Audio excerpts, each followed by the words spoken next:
Oi, pessoal, a aula de hoje é sobre o livro Quincas Borba, que é um romance que está sendo cobrado pela FUVEST. Vocês já devem estar vendo a minha tela, né? Vamos começar então. Primeiro eu vou fazer uma introdução a respeito da obra. Aqui eu vou tratar especificamente sobre o Machado de Assis e também eu vou falar um pouquinho sobre a obra Memórias Póstumas de Brás Cubas, cujo entendimento é essencial também para o livro Quincas Borba, né? A gente vai fazer um resumo do que se passa nesse romance e, por fim, eu gostaria de comentar alguns aspectos analisando esse romance. Então, vamos falar sobre Machado de Assis, um escritor que nasce em 1839, no Rio de Janeiro. Ele foi fundador e primeiro presidente da Academia Brasileira de Letras e era um escritor negro. É importante a gente sempre frisar isso, porque não são poucos os materiais didáticos, por exemplo, que tentam embranquecê-lo, como a gente vê aqui na figura à esquerda. Então, é sempre importante a gente se lembrar de que talvez um dos maiores escritores em língua portuguesa, ele seja um escritor negro, tá? Aqui eu vou mencionar alguns aspectos gerais a respeito da produção literária desse autor, cuja obra pode ser dividida em basicamente duas fases.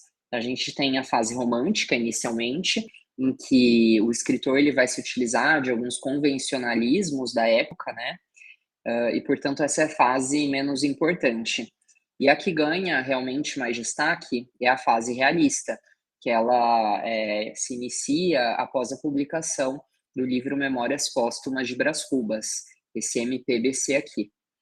E é justamente nessa fase realista em que o autor ele vai desenvolver o chamado estilo machadiano, que se refere às características elencadas nesse slide aqui. Então a gente vai ter a crítica social no interior das suas obras, o narrador, por vezes, ele dialoga, ele conversa com o leitor, vai ter também a ironia, que não é algo pontual, ou seja, muitas vezes para você entender essa ironia machadiana, você precisa ler capítulos inteiros, porque ela não está circunscrita a uma parte pequena do texto, ok? Ela não é pontual. O humor é fino, quase sempre pessimista, ou seja, não é aquele humor que vai gerar gargalhadas, é aquele humor que ele tem a função, né, de criticar alguma coisa. Ele se utiliza bastante da ironia também, tá bom? E de um certo pessimismo, que é um traço muito marcante do escritor.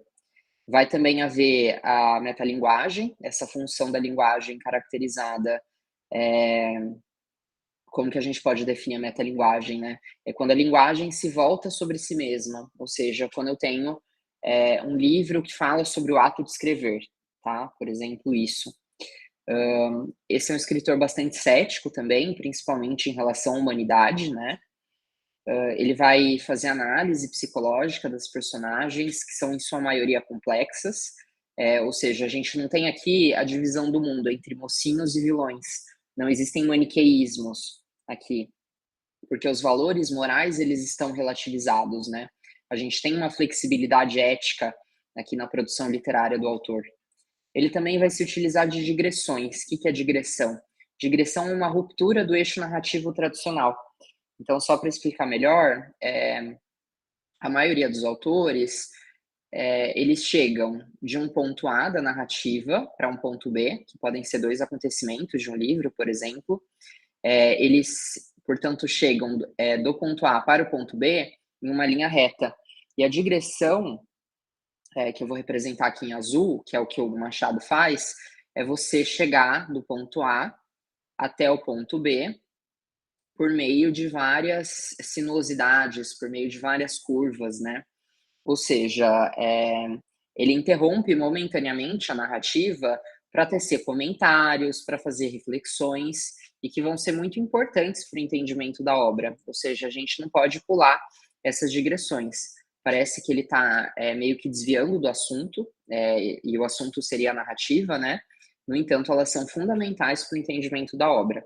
Essas são as digressões. E os livros do Machado, eles têm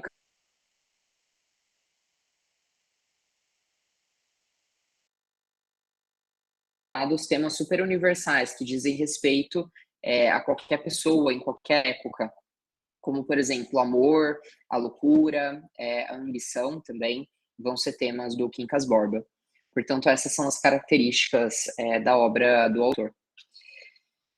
Bom, para a gente falar de Quincas Borba, a gente precisa falar, como eu já havia antecipado, do livro Memórias Póstumas de Brás Cubas, porque Quincas Borba é como se fosse um spin-off, ou seja, esse livro aqui, de que a gente vai tratar mais detidamente nos próximos slides, ele, na verdade, é uma derivação do livro Memórias Póstumas de Brás Cubas, que foi publicado 10 anos antes e que inicia, como eu disse, o realismo no Brasil, tá certo?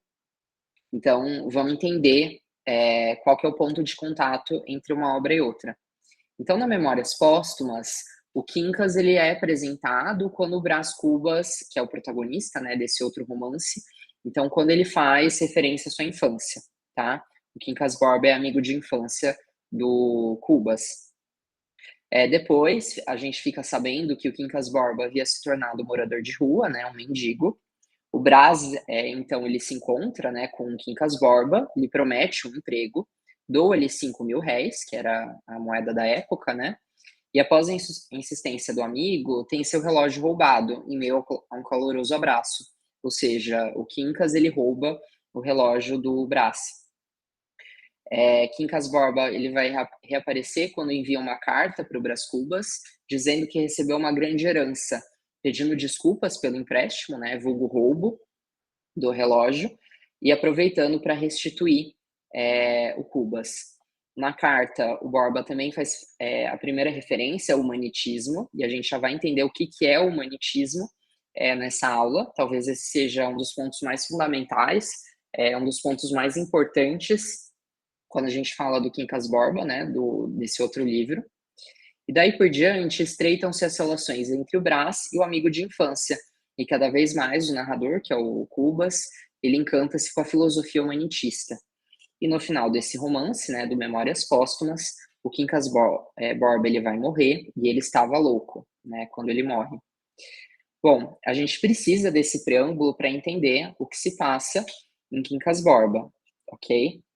Então, Quincas Borba, esse outro livro, que está sendo cobrado pela FUVEST, ele vai narrar a história de um outro discípulo do filósofo, além do Brás Cubas, que é o professor Pedro Rubião de Alvarenga, também conhecido como Rubião, que havia sido enfermeiro do Borba quando ele ficou doente, tá? O Quincas Borba, ele faz do seu amigo, do Rubião, o seu herdeiro universal, porque ele não tinha deixado filhos, né? Com a condição de que ele tomasse conta de um cachorro, também chamado Quincas Borba. Portanto, a gente tem o Quincas Borba filósofo e o Quincas Borba cão. O Rubião vai, então, né, de posse dessa fortuna toda do Quincas Borba para a corte, para o Rio de Janeiro. A gente está aqui no século XIX, com uma grande fortuna. E aos poucos ele vai perdendo tudo porque ele foi enganado por pessoas menos ingênuas e mais ambiciosas do que ele, como, por exemplo, o capitalista Cristiano Palha e o advogado e jornalista Camacho. Então, são personagens importantes e que vão gradativamente roubando o nosso protagonista aqui, tá? O Rubião ele vai à loucura por causa de seus problemas financeiros e por sua paixão platônica por Sofia Palha, que era a esposa do Cristiano, que se insinua discretamente para Rubião, mas nunca passa disso. Ou seja, a Sofia nunca chega a cometer adultério, ela nunca chega a trair o Cristiano Palha nessa obra. Muito embora ela se insinuasse algumas vezes para o Rubião. Então, o nosso protagonista ele vai falecer também, completamente louco, coroando-se Napoleão III em Barbacena, em Minas Gerais. Portanto, ele volta para a cidade de origem dele. E dias depois vai morrer o cachorro Quincas Borba. Portanto, aqui a gente tem um resumo do que se passa nesse livro, tá? Essa é a narrativa de Quincas Borba, tudo bem? Percebam que o espaço da ação ele se dá no Rio de Janeiro, em Barbacena também. O Rubião ele é de Barbacena, ele vai para o Rio de Janeiro e depois volta para Barbacena, onde ele vai falecer depois de ser tomado por essa loucura aqui, tá? O tempo, já comentei também, século XIX, né? Tá certo, gente? Bom, então só para fazer alguns comentários mais pontuais sobre o enredo, eu acho que vocês já perceberam que foi constituído um triângulo amoroso, cujos vértices são o Rubião, nosso protagonista, o Cristiano e a Sofia Palha, que eles são casados, né? Então, o Rubião, ele era professor em Barbacena, Minas Gerais. Depois ele se torna enfermeiro do Quincas Borba, que é aquele velho que era filósofo, que criou a, a filosofia humanitista, tá? A teoria do Humanitas. Então, ele vai cuidar do Quincas Borba. Em decorrência disso, após a morte desse último, o Rubião vai herdar a sua fortuna. E, portanto, ele vai se tornar capitalista, um novo rico, no interior da corte, no interior do Rio de Janeiro, mas ele vai acabar sendo roubado pelos amigos, né? Por exemplo, pelo Cristiano Palha, pela Sofia Palha, por outras personagens também, né? Por exemplo, o Camacho. Então ele vai ficar pobre e no final da narrativa ele também vai se tornar louco porque ele achava que era Napoleão III, ou Luiz Napoleão. E por fim ele vai falecer de volta a Barbacena, Minas Gerais, né, na terra de origem, com a sua fortuna toda desgastada pelos amigos que eram super interesseiros, tá? E uma prova desse interesse, tanto do Cristiano quanto da Sofia Palha, a gente pode apontar por meio de 2 episódios, né, desse romance.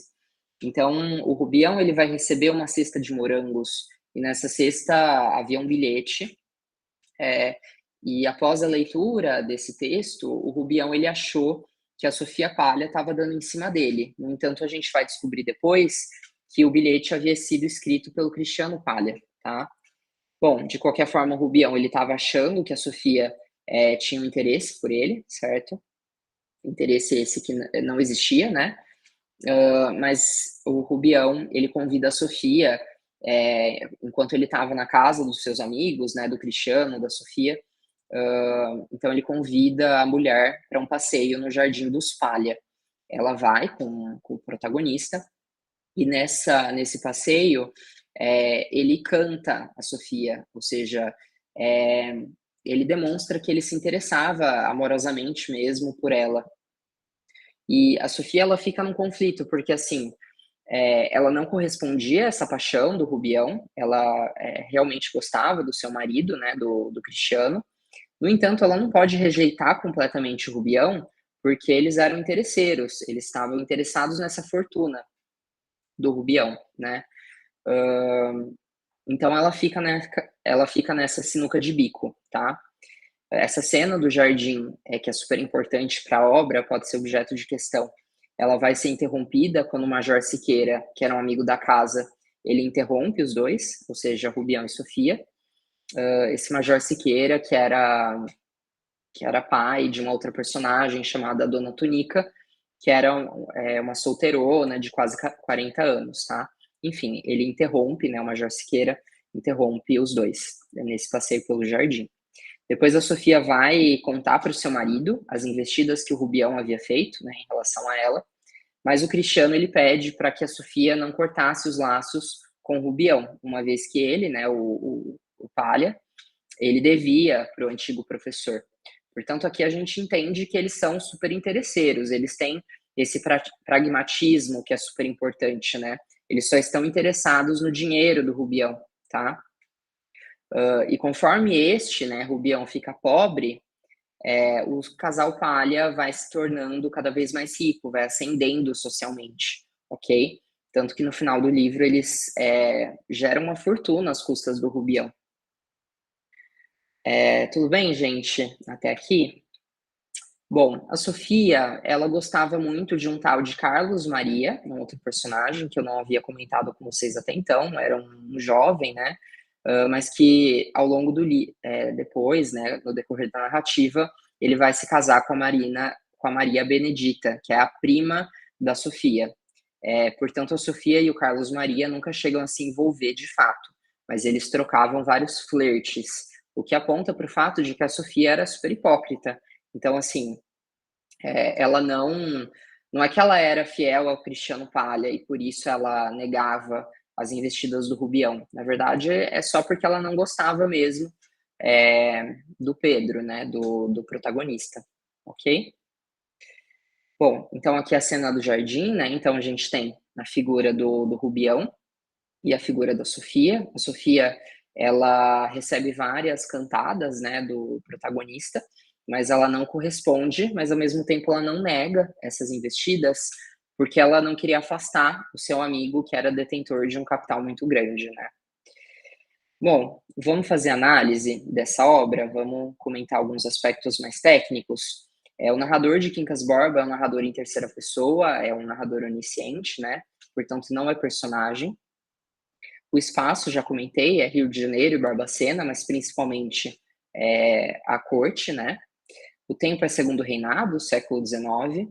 E o Camacho, que é aquele personagem que era jornalista, que era político, ele é uma caricatura da política do Segundo Reinado, porque ele não tinha um posicionamento muito bem definido, tal qual os liberais e conservadores da época. Pedro Rubião, percebam o nome Pedro, né? E pode ser uma alegoria política que aponta para o fato de que o Império Brasileiro enlouquecia. Essa é uma personagem que vai padecer pela loucura no final da obra, né?